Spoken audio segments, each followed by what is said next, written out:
tried to be consistent with a lot of things. This being an indication of one. This is a first timer, the $30,000 payment? No, he's saying it's not. No, it's happened every time we've had a settlement. There's been a portion that's been a fine, and then there's been a portion that's sort of like a donation. And this is that portion of it, so it gets divided.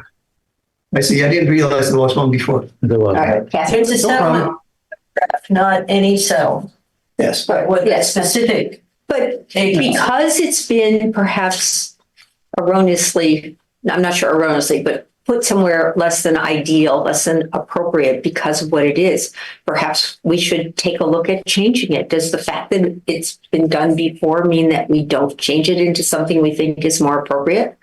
Well, for comparison's sake, I'm sorry. I should put my hand back up again, but just to compare year to year financials, it's important to be consistent. The only thing is when I initially saw it years ago and I looked at the chart of accounts, there wasn't anything that really sort of spoke to this any better than that category. So the fact that it was already done, and we've done it several times more since I've been here, that's why it's in there. All right. It's just that the finance committee 2 months ago decided that we would have an additional category. And that is why I would rather have this item moved into that category. What's that new category?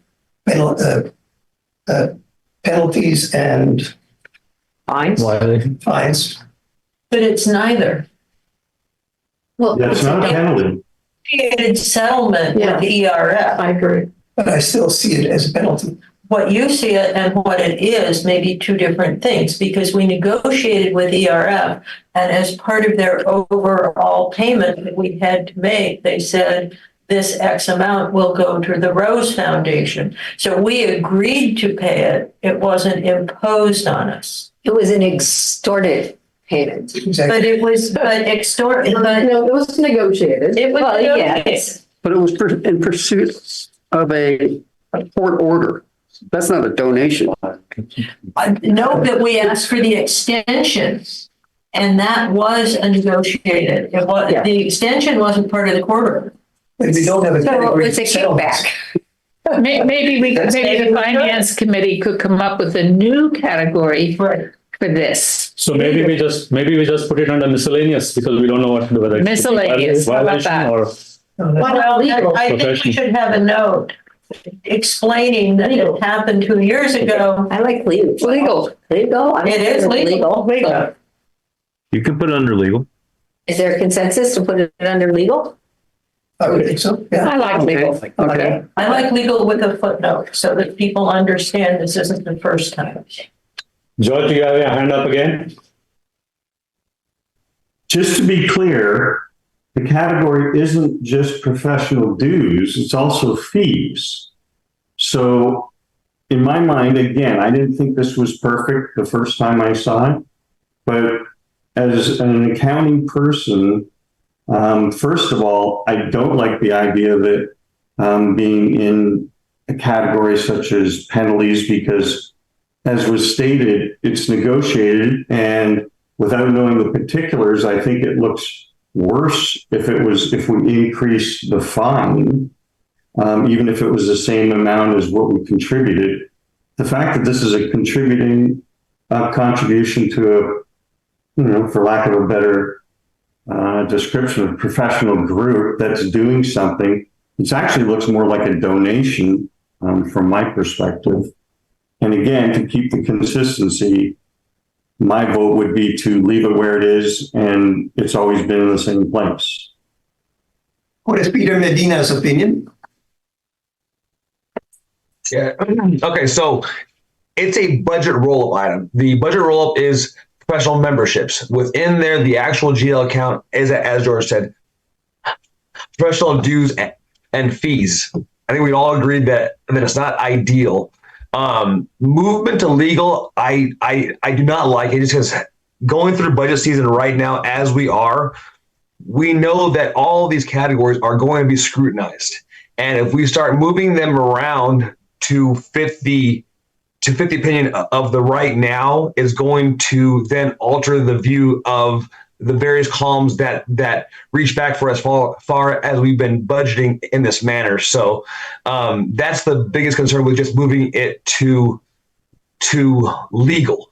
If that would be the case, I would say we would probably want to go back and make those changes. It doesn't alter our fund balance. It's not ideal from an accounting perspective because we would basically just be moving the expense from one category to the other, but it would not be occurring in our GL. It would be basically in our budget view because we do not want to post adjustments to years that are already closed. So I said we would just be reclassifying items after the fact, which is, I said, not a path that I particularly would like to go down.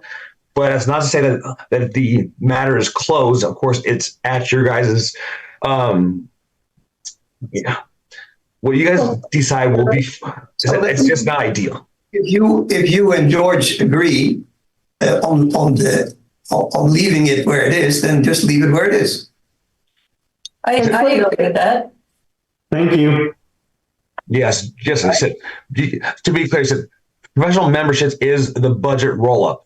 I think that's where we get into trouble as far as it's not the best description. But said our GL code, I think, fits it the best. Professional dues and fees.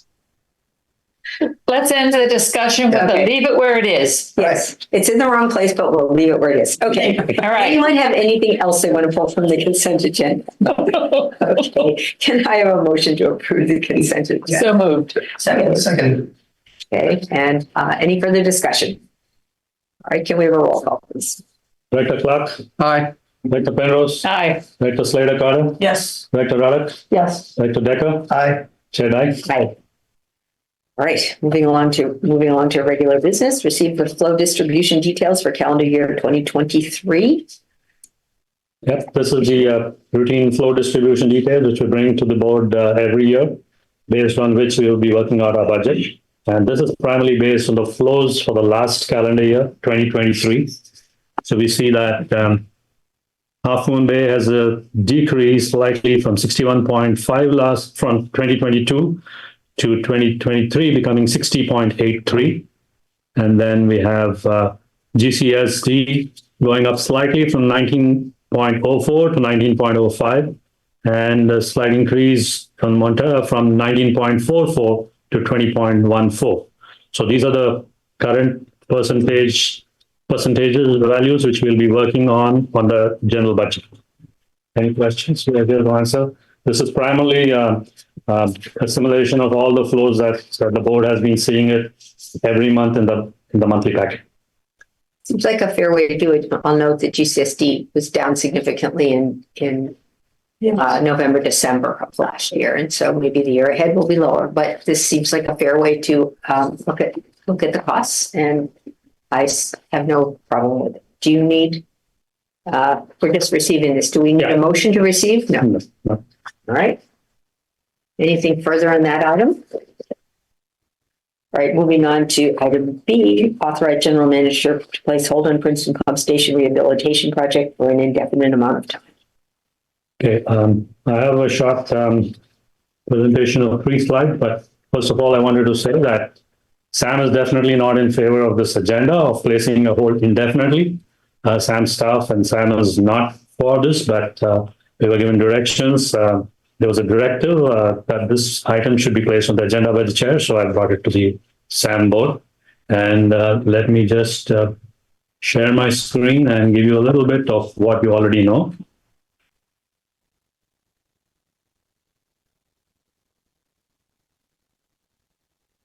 Maybe the chair did not have a lot of time to think about this. Okay. Now what you're seeing is a 7-year CIP, which was prepared and this. Can you make it larger? Yeah. I don't want you to read all these things. These are all small prints, but I just highlighted something which is in boxes. That's all what I want you to see. Okay. But let me just. Where it says all tools in the upper left-hand corner, if you just hit that small X, I think it'll increase the work page area. Yeah, there you go. Okay, just wanted to show, this is the 7-year CIP, which was adopted by the board on June 24th, 2013. And this was prepared by the then SAM interim manager, who is the present Half-Moon Bay Sewer Engineer. And at that point of time, Princeton Pump Station was in the board packet. And this has the same problems which we are facing now. Those were rightly indicated by the then interim manager, where it said that it requires confined space entry, and the current dry pit design violates current design practice. It's unsafe. And then 2013, 2014, the total cost was estimated to be 440,000. And now we are at 2.5 million. So that's how the cost has been escalating. Although the scope might have slightly widened, but the cost is escalating from 2014 till now. And every year, literally every year, the Princeton Pump Station has been suggested by SAM or has been knocked down somewhere or other. Now, let's see what is it that we've spent on the pump station for the past 2 years.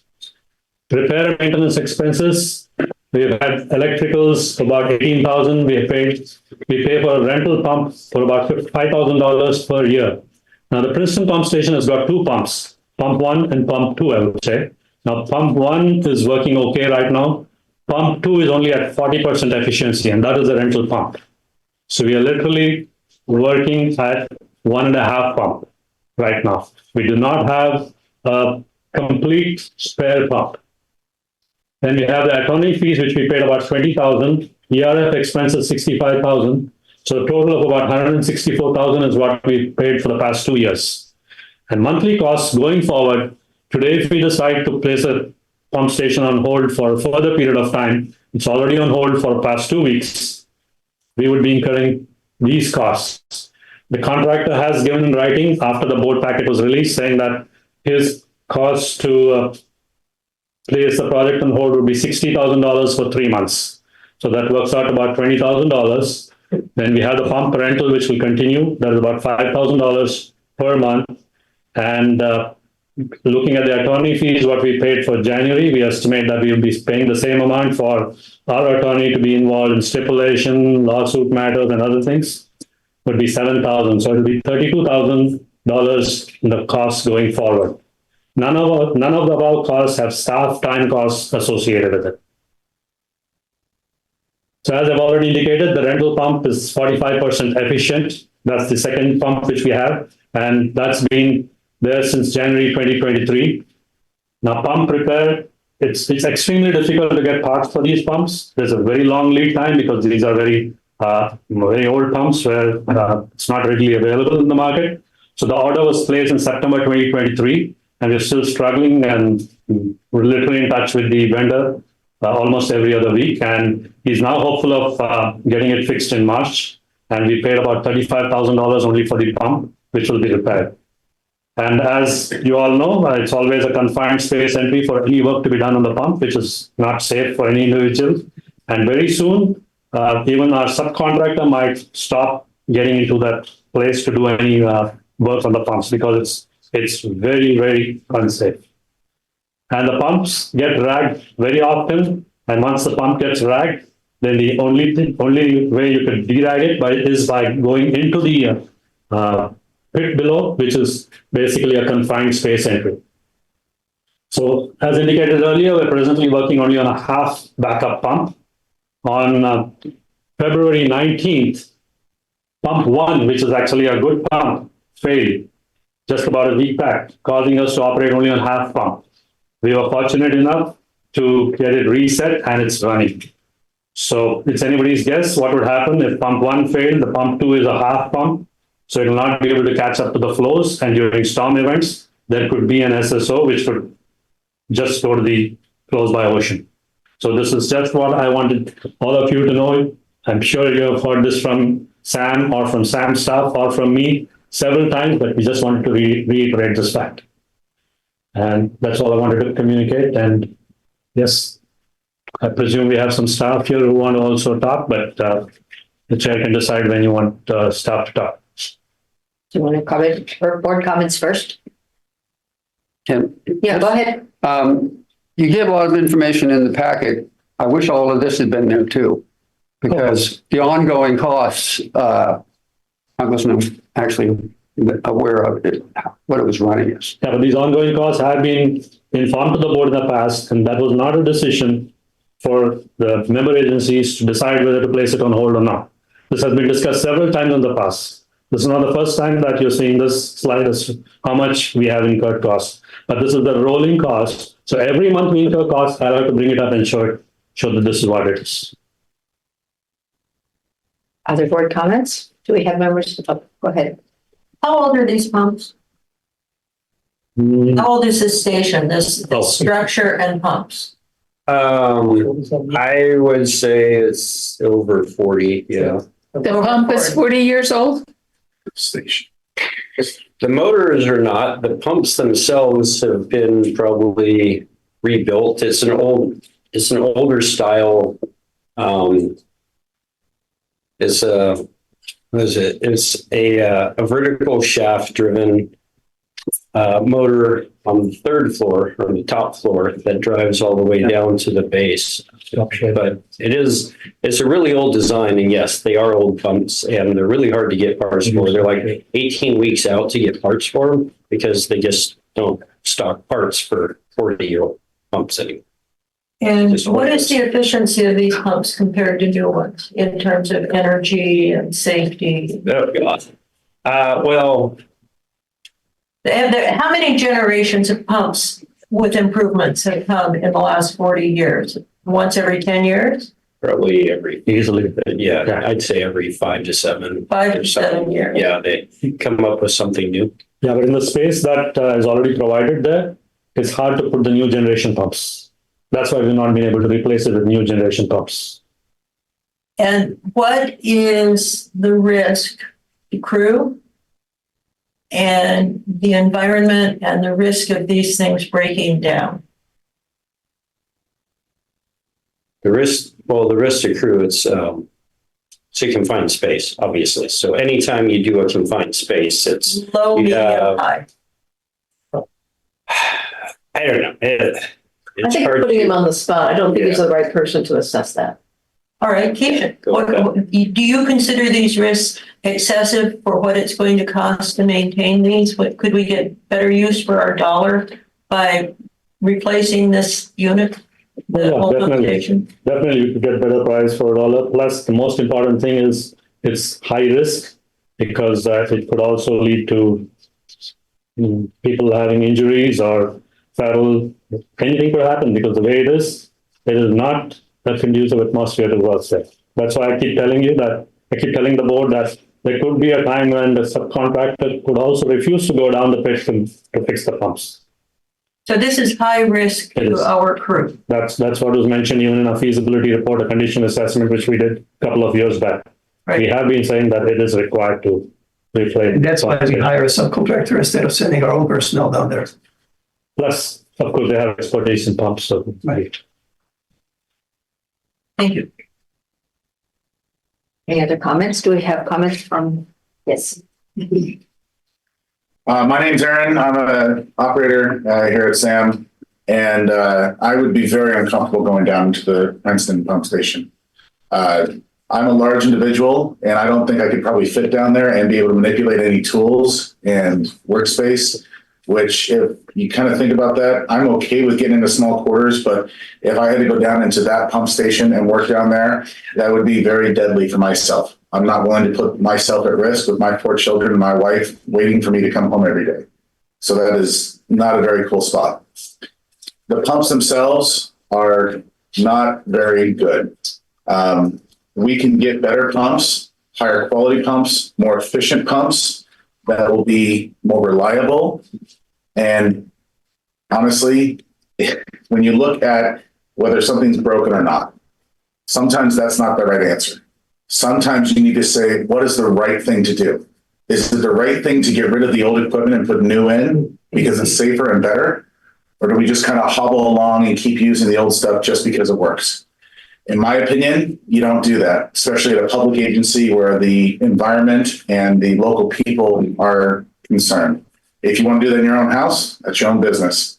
But when it comes to the public safety and to those around you, the environment, you need to take that step and do the right thing. Thank you. Well, Yeah.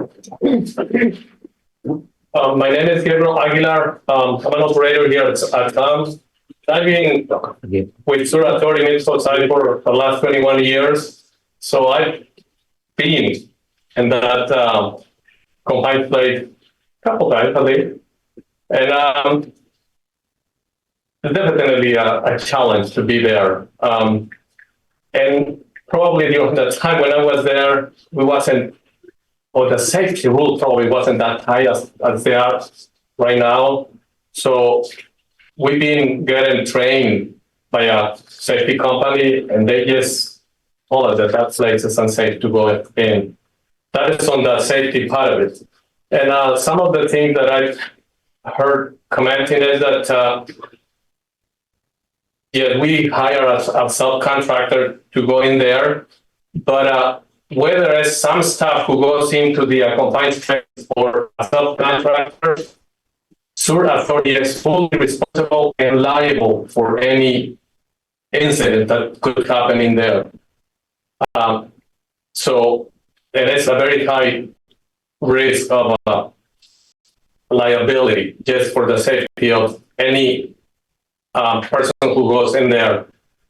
I was, I don't know, lucky or unlucky that when the last incident happened about this pump one failure, I was the one on call, so I had to drive and respond to the emergency. And I was already on my way there concerned about the failure of the pump, or the only good pump that is in place there. Luckily, it was an electrical issue that I was able to reset it, but it could fail any minute. Again, Kitchen did mention that it's 1.5, a little bit less than 1.5 pump. If pump one failed, which is the pump that I pumped, I'm going to put it a number, 1.5 MGD. This pump that we have at the rental, the pump's only 0.5, 0.6 MGD. And during a high storm, that pump is unable to pump all the I&I that it goes into that station. So if that pump fails, it's a matter of minutes, let's say, before we begin to probably overflowing into the ocean, because there is no holding tanks, there is no storm, like the one we have on Montaran and Portola pump station. So it is another high liability for Sewer Authority, the possibility of having an overflow right there on the ocean. And again, just emphasizing safety of any SAM staff or a subcontractor is fully on SAM's responsibility. Thank you. Thank you. Jeremy, but Director Roddick, you'd like that? Spills in the Central Coast and Cambria and Goleta, millions of gallons of sewage into the ocean because of the storm and the overflows. Just wanted to point that out. You want to talk to? Jeremy, Jeremy has his hand up. Okay. Thank you. I'm turning my video off because I'm having some unstable signal, so my apologies in advance for that. Just really quick point out that, there is the safety issues, there's the environmental issues. Those are good points that have been, brought to your attention. But the other is just from a purely legal perspective, we are legally required to replace the Princeton pump station by June 30th, 2024 per consent decree. Thank you. And Jeremy, sorry, the what you had told us in meetings past about the liability of board members still prevails? That's it's a convoluted path to get there, but it's a path. And the more we put off and delay what we know to be a potential problem, the greater that risk. I mean, it is a risk. Thank you. And is there an issue with entering into a contract without sufficient funds to pay for it? Yes.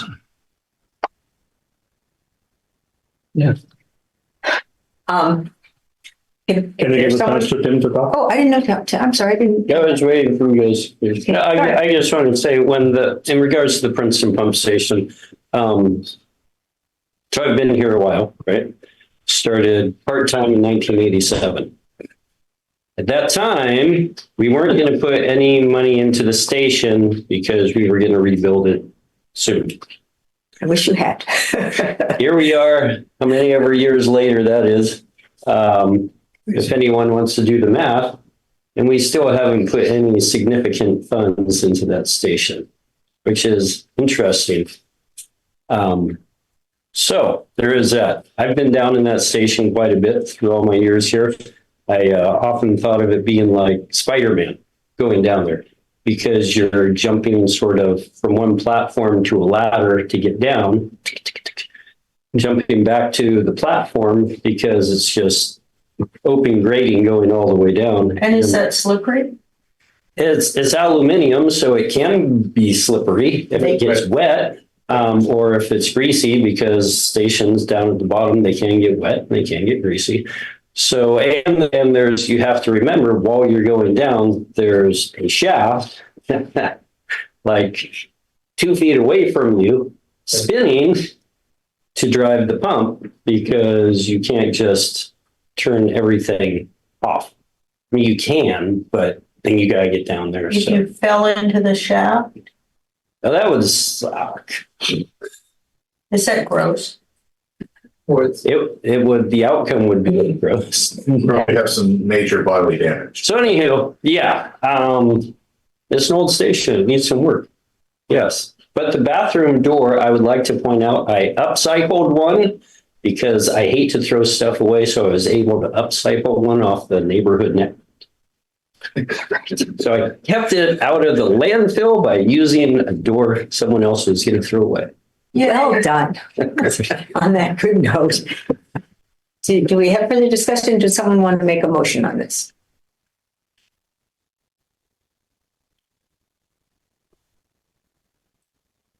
I'd like to make another motion, and that is that we authorize the general manager to place a hold on the Princeton Pump Station Rehabilitation Project for 2 months. Is there a second? I'll second for discussion. Yeah. All right, is there discussion on that? Do we think we will have the money to pay for it in 2 months? I am hoping against hope that El Granada and Montara will come to the table and be reasonable and allow us to move forward with the stipulation as we've discussed before. I'm hoping. I don't know why I have any faith in that. I don't, but I need to have faith in something that you will agree to it. So I'm hoping, and I do not think that the word indefinite amount of time makes any sense at all. So the 2 months is something I've pulled out of my hat. Maybe I should have said 3 months. Maybe I should say 1 month. I don't know. What about up to 2 months? Well, that's fine.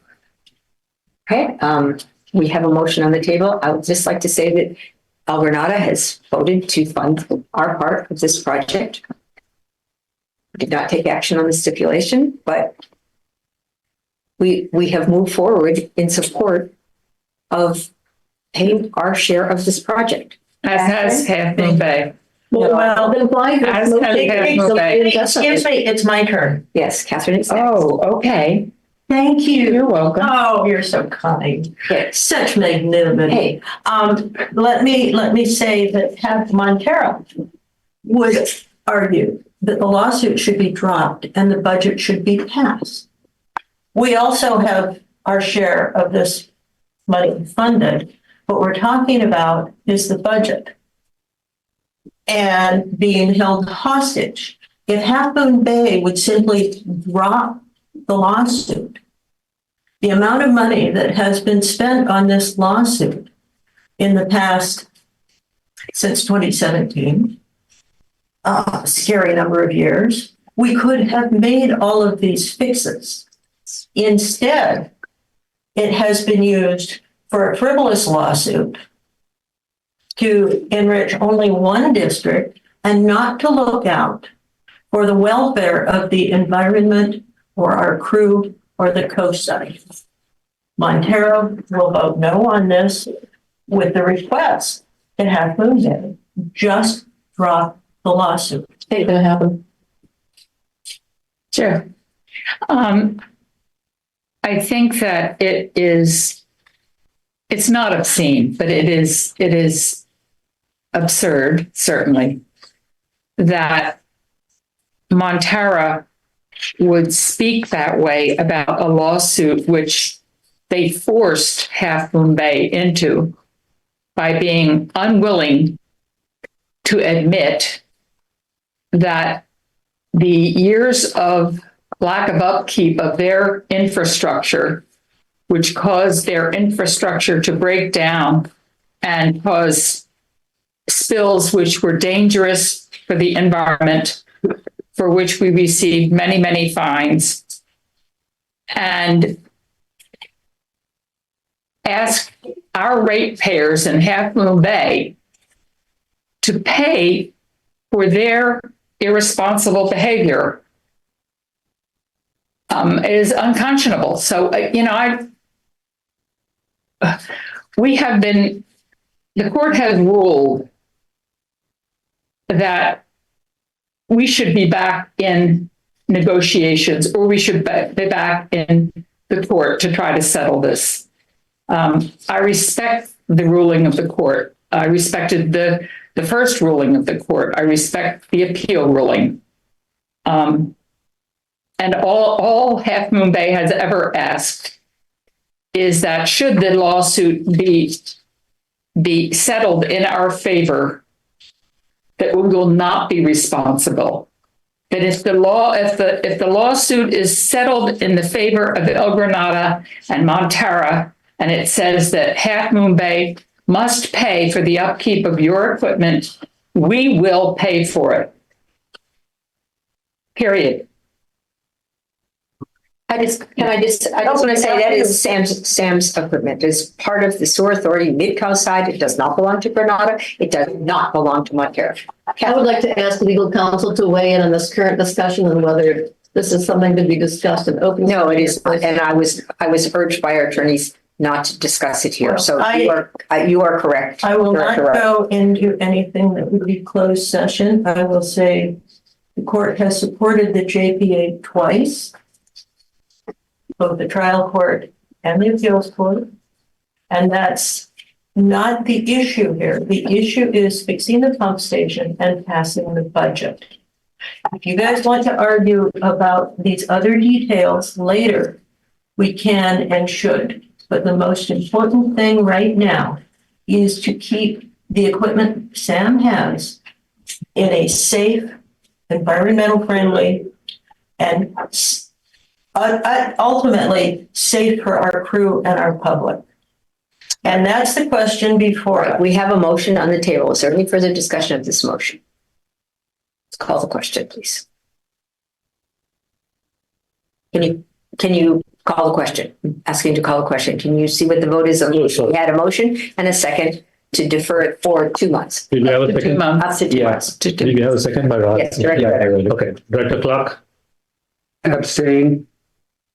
Director Penrose, Yes. Director Slider-Carter, No. Director Radek, Yes. Director Decker, No. Chair Dye. Abstain. Jeremy, where does it lead us to? It fails. You need a majority of affirmative votes.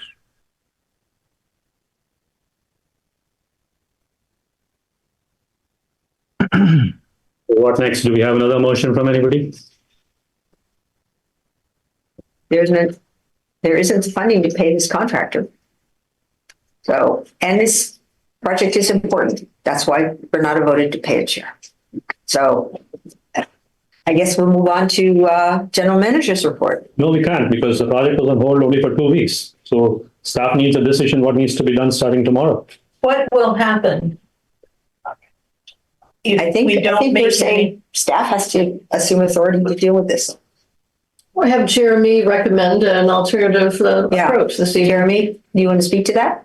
I can. I don't know that the board action was even required here to postpone or to discontinue for lack of funding. I mean, lack of funding is lack of funding. If there's no funds, the general manager's within his authority to suspend work until funds are available. So I don't know that any action by the board is required. It's not a great situation, but None of this is. I don't know. No, understood. I don't know. There's a whole lot of choice, so I don't know the board action is really required here. All right. All right. Moving on to regular business. Okay, got my direction. Thank you. No, moving on to general manager's report. Yep, the packet is the detailed report is there in the packet. So if you have any questions, we are here to answer. Can we have the stacked report on the CIP updated for our next finance committee meeting and then bring it to the next board meeting? The one that shows them all in one. For finance committee meeting, yes. Yes, you can do that and update that column. I'll be happy to go over it with you. I mean, what I think it should be. Of course, it's yours. Yeah, it can be done in the finance committee. Okay. Anything for the attorney's report? Nothing to report. Director's report? Nothing. Seeing nothing. Moving on to topics for further board consideration. Right, and I guess we will convene in closed session. Yeah, very brief. Very brief.